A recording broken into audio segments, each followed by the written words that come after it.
We come back, the Democratic congressman who challenged Nancy Pelosi for Speaker after President Trump's election. Shocker. Well, he says his own party's brand is toxic. What he thinks it will take to start winning again. Has since been reinstated. One of the world's fastest rising CEOs is out of the driver's seat tonight at the very company he founded. Travis Kalanick resigned as the head of Uber today, a week after taking a leave of absence. All fallout to the relentless flood of complaints about a toxic work culture at the ride-sharing service. In a statement, Kalanick said he accepted the investors' request. Wow. They would expect you to hold political views that would be diametrically opposed to what you are saying right now. Do some of your fans ever clash with the idea of you versus what you talk about and who you are?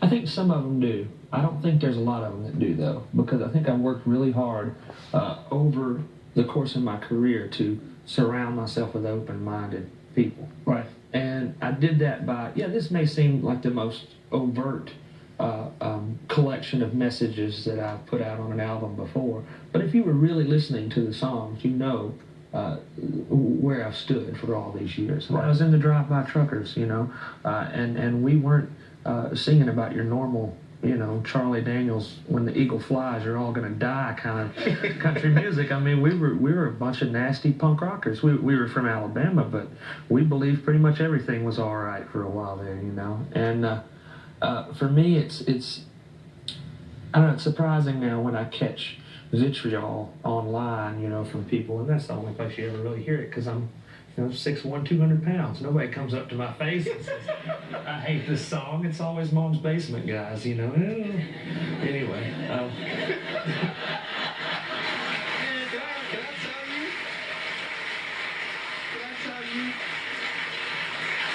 I recently fell in love with your music, but I think I would pay to listen to you talk all night. I wish we could. Well, thank you. Thank you. Thank you so much for being here. Jason will be doing a special acoustic performance exclusively for us, so be sure to check that out at thedailyshow.com and our app. The Nashville Sound is available now. Jason Isbell, everybody. We'll be right back. To a slice of the electorate, we're doing them a very big disservice, and Oh my God. Holy smokes. Wow. Help us, Lord. Help us, Jesus. Have mercy. Help us. Oh my God. Stop all the mess. Move on. Work together. Move forward. Yep. Oh my God. a guy like Ossoff, the kid, I thought he was a terrific kid. Smokes. Lord have mercy. Yep. Help us, Lord. Help us, Jesus. Democrats, 0. Yeah, help us, Jesus. Yeah. Yup. An election they hoped would be a referendum on President Trump. Now some are blaming House Minority Leader Nancy Pelosi. My next guest has some harsh words for his own party. So joining me now is Congressman Tim Ryan of Ohio. Congressman, I'm so glad you're here. Thank you, Jesus. Yep, thank you, Lord. Informed, stay connected. CNN on Sirius XM Channel 116. Democrats have a pounding political hangover tonight after their loss in Georgia's special House election, an election they hoped would be a referendum on President Trump. Now some are blaming House Minority Leader Nancy Pelosi. My next guest has some harsh words for his own party. So joining me now is Congressman Tim Ryan of Ohio. Congressman, I'm so glad you're here. So let's just be honest. You have tough love for your party. Democrats have won, 0 of 4 special elections for House seats. And here, I want to show what you say and then get your response here. You say, I don't believe in moral victories. The only measure of success in political campaigns is victory. I don't believe everyone should get a trophy. Here's the truth. The Democratic Party has a toxic brand, one that is worse than Donald Trump's in many parts of the country. Explain, sir. Well, it happens to be true. I mean, we all have a lot of anger towards what Donald Trump is doing, but we've had 4 special elections, and Donald Trump 4, Democrats 0. And I hate to admit that. It hurts. It's painful. But we've got to get our act together because there's a lot of people relying on us. And I worry sometimes that we get so obsessed and angered by Donald Trump, which is okay, but you can't hold on to it because it takes your eye off the ball, and we're not focusing on the economic. Absolutely. Oh, yes. We sung that song over and over. Move on, let it go. Work together, do something good, do something better. Oh my God, I love you for saying that. Absolutely. Messages people in. Yep. So true. Absolutely. Uh-huh. Sir. Well, it happens to be true. I mean, we all have a lot of anger towards what Donald Trump is doing, but we've had 4 special elections, and Donald Trump 4, Democrats 0. And I hate to admit that. It hurts. It's painful. But we've got to get our act together because there's a lot of people relying on us. And I worry sometimes that we get so obsessed and angered by Donald Trump, which is okay, but you can't hold on to it because it takes your eye off the ball, and we're not focusing on the economic messages. People in Ohio, Don, aren't really talking about Russia or Michael Flynn or Putin or anything else. They're worried about paying the bills, what's happening with our pension, how much does it cost to send a kid to school, what's our energy bill, like real bread and butter stuff. And when we're talking about Trump so much, we're not talking about them. So how do you then reconcile the 36% approval rating and still winning the special elections? Well, everything's in contrast to who you're running against. And that's why I say I don't think people in the Beltway are realizing just how toxic the Democratic Party brand is in so many of the countries. This is a party that many of us grew up hearing. This is the party for the working class. And we've gotten away from that economic message about how do we help working class people, white, black, brown, gay, straight, people who work for a living, people who take a shower after work. That used to be the bread and butter, the backbone of the Democratic Party, and we're losing those people in droves. And when you see us losing them in these special elections, how did you lose them?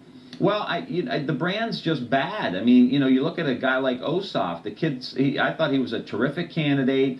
The energy on the ground in our party is amazing. The resist movement, the indivisible groups, the swing left, all of these other groups, they're doing a terrific job, but they're not only fighting the Republican candidates, they're also fighting the Democratic brand, and that's a tough thing to overcome for a lot of candidates. So then they went after Nancy Pelosi. Is Nancy Pelosi, does she sum up the Democratic brand?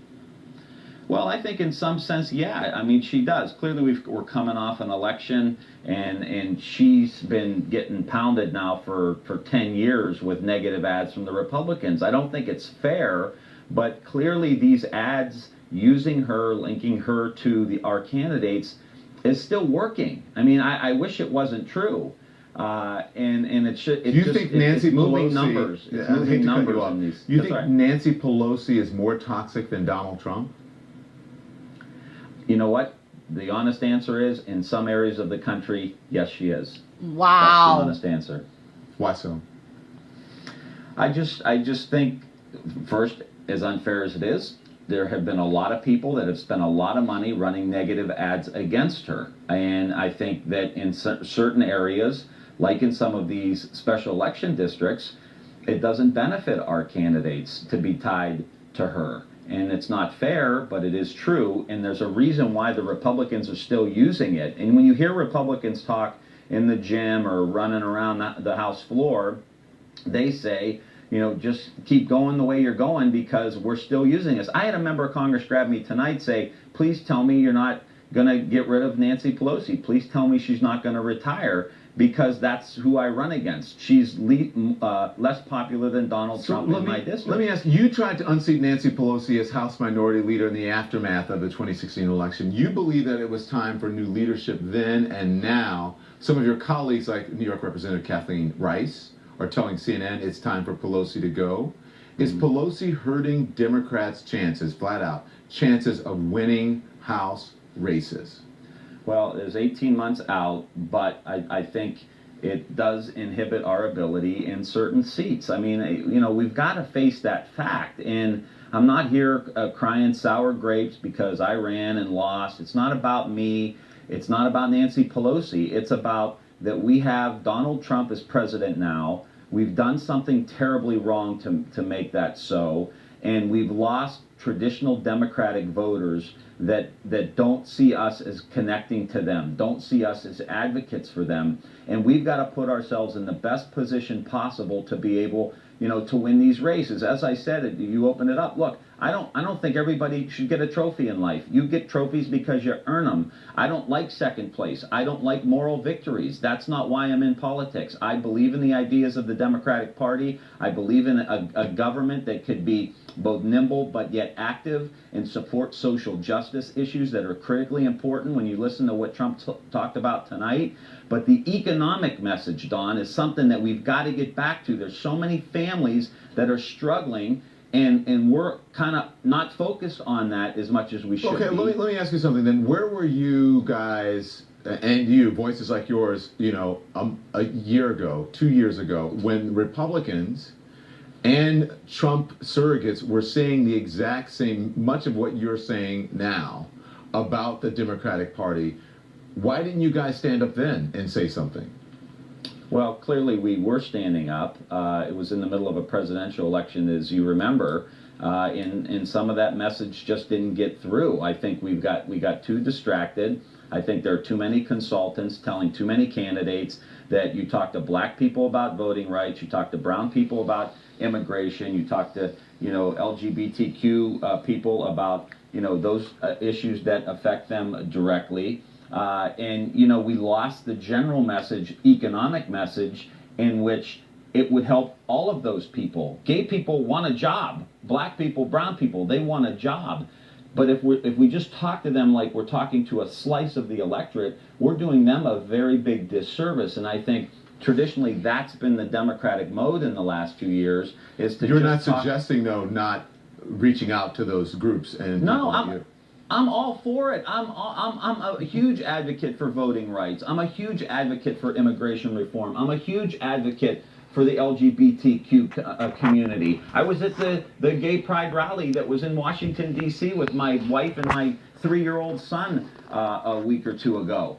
I'm for these issues right down the line. I'm a progressive. But if you don't have a strong economy and you don't have a message that's about opportunity for working class people, about putting people to work now, today, not training them for some job that may come on the if come, but how we create an economy that's really going to work for these people. How do we get investment into places like Youngstown, Ohio, so we can create jobs? And you know what? That means having a tax code that's simplified and that can help small businesses grow. That's the kind of Democratic Party we need to start being like again. And again, all of those interest groups fit underneath them.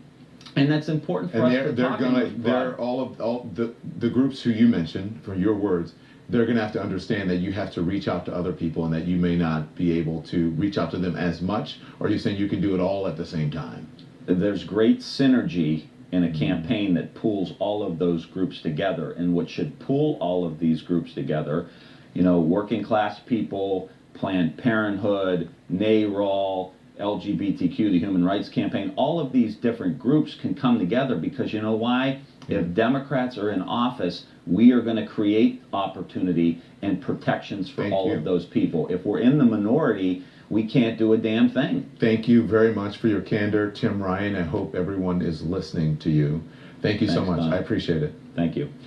We have an update for you tonight on a story of a true American hero. Capitol Police Officer Crystal Griner threw out the first pitch tonight at the Congressional Women versus the Media softball game. There she is in a wheelchair.